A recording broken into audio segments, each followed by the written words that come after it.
Le salaire du roi. Il était une fois, en Inde, un royaume du nom de Buncombe. Buncombe était un territoire plein de bois et de forêts denses. Son immense paysage naturel était très plaisant à admirer. Et son peuple était courageux et travaillait très dur. Dans ce royaume vivait un Pundit qui s'appelait Manarama, qui avait des habitudes très simples et un esprit noble. Il était très respecté et effectuait ses devoirs sains sans être avide d'argent à tout prix.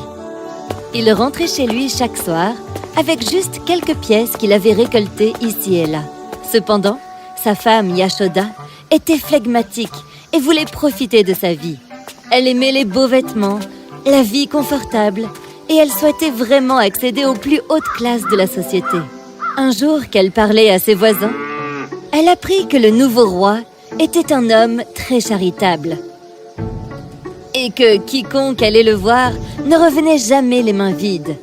En entendant cela, elle alla parler au Pundit. « Notre nouveau roi est très généreux, vous savez. Va le voir, je suis sûre qu'il te couvrira de richesses. » Les rois amassent leurs richesses par des moyens peu recommandables. Nous ne devrions pas prendre part à cela. Mais sa femme ne voulait rien entendre et le força à aller quand même tenter sa chance. Quand Manarama se rendit à la cour du roi, il le traita avec respect et des offrandes. « Dis-moi, que puis-je faire pour toi ?» Sire, je n'ai pas besoin de richesses. Je voudrais simplement avoir 4 pièces que vous avez gagnées par vous-même. Tu es un homme étrange pour ne demander que 4 pièces. Les gens demandent de l'or et des pierres précieuses quand ils viennent me voir. Tu m'insultes en ne demandant si peu. Donc, demande-moi autre chose. Non, mon grand roi, je ne veux pas de vos richesses. Elles sont teintées de péché. Je veux seulement 4 pièces que vous aurez gagnées à la sueur de votre front. Je ne veux rien de plus. En entendant les paroles de Manarama, les courtisans se turent et le roi resta plutôt perplexe. Après quelques instants de réflexion, il dit « D'accord, je vais te donner ce que tu veux, mais tu devras revenir après-demain pour cela. » Plus tard ce jour-là, Manarama rentra chez lui et sa femme le questionna vivement. « Que t'a donné le roi ?» Il m'a demandé de revenir le voir après-demain. Splendide! Je crois qu'il va te couvrir de richesses, car s'il n'avait voulu te donner qu'un petit quelque chose, il te l'aurait donné aujourd'hui. Pendant ce temps, le roi se demandait comment trouver 4 pièces à gagner par lui-même. Il n'avait jamais travaillé et ne savait que donner des ordres aux autres. Il était perplexe, mais ne savait pas comment répondre à cette demande. Il passa la nuit à réfléchir à la question, et une fois le petit matin arrivé, il prit son bain, s'habilla de vêtements en lambeaux et sortit en trombe du palais. Après avoir erré un moment en ville, il vit un homme debout devant la porte de sa maison et lui demanda « J'ai besoin de travail. Pourriez-vous m'en proposer ?» Pouvez-vous puiser de l'eau? Je n'ai pas de tuyauterie chez moi et je dois aller la chercher à la distribution publique. Le roi accepta. Alors l'homme lui tendit un pot en terre et lui intima d'aller le remplir d'eau. Le roi n'avait absolument pas l'habitude du dur labeur, et après plusieurs allers-retours, il était épuisé et tout transpirant. Il n'en pouvait plus. Si tu travailles à cette vitesse, la source va s'assécher, et chez moi je n'aurai toujours pas d'eau. Dépêche-toi donc! Oh non! Je regrette vraiment de t'avoir embauché. C'est évident que tu aimes te la couler douce et que tu n'es pas fait pour le travail. Prends ces 4 pièces pour ce que tu as fait, bien que tu n'aies pas fait grand-chose à part casser mon pichet. Prenant les 4 pièces, le roi passa par les petites allées et entra au palais par l'arrière. Il avait mal partout et ses mains étaient pleines de cloques. Mais il avait réussi à gagner un peu d'argent à la sueur de son front et se sentait heureux, même satisfait. Le lendemain matin, quand le roi s'assit à sa place comme d'habitude, Manarama arriva et le salua. Après un travail dur, j'ai réussi à obtenir ces 4 pièces. Et tu peux être sûr que c'est bien moi qui les ai gagnés. Sire, ces 4 pièces sont tout ce que je désire, car ils sont le gain d'un travail honnête.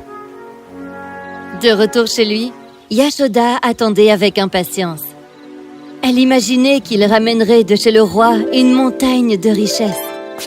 Manarama arriva à la maison et en posant son sac, il sortit de sa poche les 4 pièces. Tu vois ça? Le roi m'a donné cela sur ce qu'il a gagné lui-même. Le visage de Yashoda se décomposa, puis s'emplit de rage et de déception. Attrapant les 4 pièces, elle les jeta avec colère dans le pot de Tulsi. Je n'aurais pas dû avoir autant d'attentes.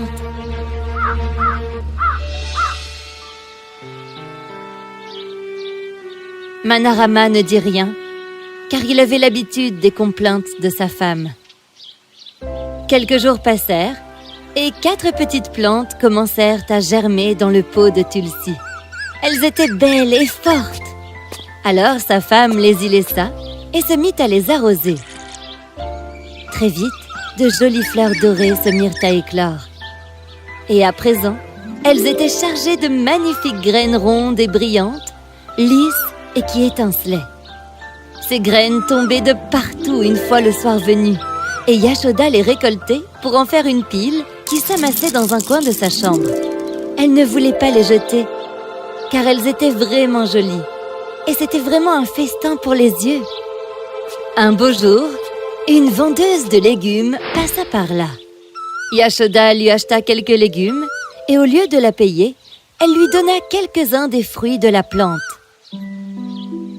Oh, qu'est-ce que c'est? Ce n'est pas de l'argent, mais mon Dieu, comme c'est doux et brillant! Je vais les prendre. Merci beaucoup. Merci. Et désormais, quand la vendeuse venait, Yashoda la payait avec ses graines étincelantes. Au bout de quelques mois, la fille du roi devait se marier, et la reine avait besoin de quelques perles de bonne taille pour lui faire un collier de perles.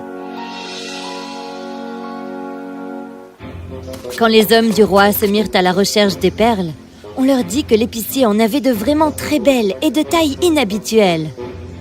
Les hommes du roi eurent du mal à croire qu'un petit épicier puisse avoir des perles. Mais juste pour le constater par eux-mêmes, ils allèrent la voir. Et c'était vrai. Quand l'épicier sortit quelques billes dorées de sa boîte, ils furent tous surpris car elles étaient de la meilleure qualité. Mais où les as-tu trouvées? Il y a cette vendeuse de légumes qui vient chez moi. Je les lui ai achetées pas cher. Je crois qu'elle n'a pas idée de leur valeur. Les messagers, dont la curiosité avait été piquée, allèrent trouver la vendeuse de légumes qui leur dit qu'elle les avait eus à la maison de Pundit. Les messagers rentrèrent le dire au roi. Allez me chercher le Pundit. Quand Manarama arriva, le roi fut agréablement surpris. Oh mon Dieu, c'est toi! Eh bien vois-tu, j'ai ces billes en or ici avec moi. Et je viens de découvrir qu'elles t'appartenaient. J'ai un pot de Tulsi dans lequel il y a 4 plantes. Tous les soirs, un panier plein de ces billes tombe au sol. Ma femme est fatiguée d'avoir à tout nettoyer chaque jour. Vous pouvez en avoir autant que vous voulez. Le roi resta scotché de surprise et pensa que le Pundit avait des hallucinations. C'est normalement suite à beaucoup de travail et de risques qu'on récolte des perles au fond de l'océan. Les perles ne poussent pas sur les arbres. Le Pundit invita le roi à venir voir chez lui. C'était bien vrai, les perles brillantes étaient réparties partout autour des 4 arbres, et certaines étaient même encore sur les plantes. Dis-moi, d'où tiens-tu les graines de ces plantes? Manarama le regarda sans expression et secoua sa tête. Creusons un peu pour voir d'où elles proviennent. Alors, il gratta un peu de terre près des racines, et à sa grande surprise, il découvrit qu'elles avaient germé de 4 pièces qui étaient incrustées dans le pot. « Ce sont les 4 pièces que tu m'as données quand tu es rentré du palais du roi et que j'avais jetées dans ce pot. » Manarama raconta toute l'histoire au roi. Le roi fut abasourdi en entendant cela. Si le travail d'1 heure de temps peut créer un résultat si merveilleux, Alors combien peut donner le travail intensif de chaque jour? Le roi, en retournant au palais, alla directement voir la reine. Qu'est-ce qu'il se passe, enfin? J'ai quelque chose à te dire. La reine n'en crut pas ses oreilles quand il lui raconta l'histoire sur les fleurs de perles. Et elle fut carrément choquée quand il lui dit qu'il avait gagné les pièces. Tu as travaillé? Le roi sacré de Bunkand a porté des quantités d'eau, c'est ça? Oh, arrête de rire. Écoute, j'ai besoin que tu m'aides. Je veux vraiment gagner ma vie en travaillant. Et donc? Je vais travailler. Tu devras me payer un salaire pour mon travail qui sera dur, en fonction de la qualité de mon travail par rapport aux autres. La reine n'en crut pas ses oreilles. Elle essaya de dissuader le roi, mais en vain. Oh, d'accord. C'est ton argent, après tout. Peu importe comme il arrive dans ta poche. Ainsi, les ouvriers du palais furent très surpris quand le roi se présenta à leur côté pour venir travailler. Ils ricanèrent quand il sua énormément pour de simples efforts et quand il fit des erreurs un peu bêtes. Mais la nouvelle fit bientôt le tour du royaume. Et une nouvelle expression tomba dans toutes les bouches. Ouf! Je ne peux pas m'arrêter là. Si le roi peut le faire, alors moi aussi.